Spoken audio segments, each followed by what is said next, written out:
Ito yung aircon cage natin. Pa-check na lang kung meron pang laminate. Bali, ito ang frame. Yung existing meron ng karkas dyan. Yung nasa shop dyan sa CNC. Ito. Yan. Yung luma dyan. Ilalaminate yan, laminate. Ilalaminate. Yung exposed. Yan, existing. Bali, ang ikakat sa CNC ay itong framing yan. Ikakat yan sa CNC. Ipalabis to na 9mm. Tapos, may groove yan eh. I-groove yan sa CNC. Ito lang ikakat sa CNC. Ito, 2, 4, 6. Yan. Ito ay manual to. Itong 6 na yan. Yan, lahat ng pahigang yan. Yan, manual yan. Tsaka, itong louver. Yan, manual yan. Bale, ito ay same as dati. Ito siya sa Aspire. Ito lang yung part na ilalaminate. Ito, tapos ito. Yan. Laminate nyo ito. Tsaka ito. Bali, yan. Tapos yan. Take note dun sa sa hospital. Same lang din sa dati natin ginawa.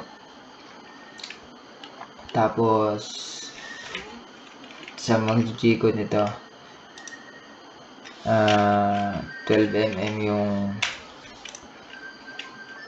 12mm yung depth nung groove. Yan, ito 12mm siya. Then ito 12mm. Tapos pagka groove niyan, tutornilyohan, dapat tornilyo dito, dyan, tapos dito. Yan, lahat yan. Bali, 4 na tig 2, 1, 2 tornilyo. Kasi pag cut nyan dito, pag profile toolpath nya dito, gagalaw yan. Kaya dapat merong tornilyo. Pero yung tornilyo dapat tulad ng pwesto kasi makikita yung butas. So, ipapanser yan. So, dapat maganda yung pagkakabutas. Hindi pwede dito nag-screw tapos dito nag-screw. So, ito 55 pieces nitong. Ito yung manual. Ito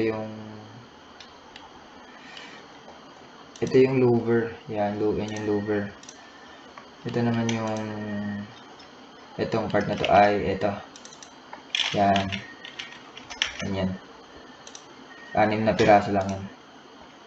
28 by 668. Yes, ito ay 30 by 743. 55 pieces. Tapos pa-check nung edging kung meron pa.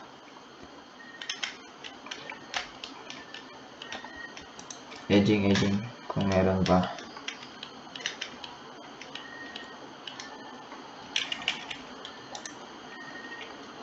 Tapos pasabay nung tawag dito.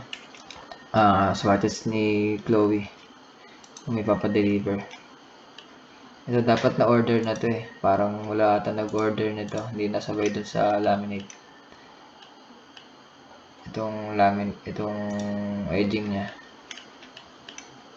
Pa-compute na lang kung gaano kadaming edging yung kailangan.